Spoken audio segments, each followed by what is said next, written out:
Replacing your GMC key fob battery is a simple task.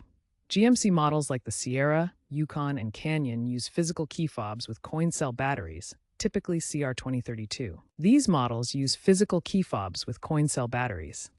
To replace the battery, identify your fob model and confirm the battery type, which is typically CR2032. First, identify your fob model and confirm the battery type. Use a small flathead screwdriver or pry tool to gently separate the fob's two halves. Remove the old battery, noting the polarity with positive side up, and insert the new one. Reassemble the fob and test by pressing the buttons to ensure functionality.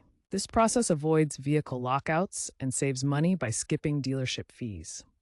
Remember to use OEM batteries for better reliability. Now let's cover some important tips, current trends, and future developments for GMC key fobs. First, avoid static electricity discharge during battery replacement to prevent damaging the electronics.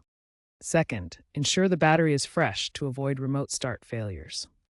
Emerging trend: newer GMC models are integrating digital key features via smartphone apps, reducing reliance on physical keys.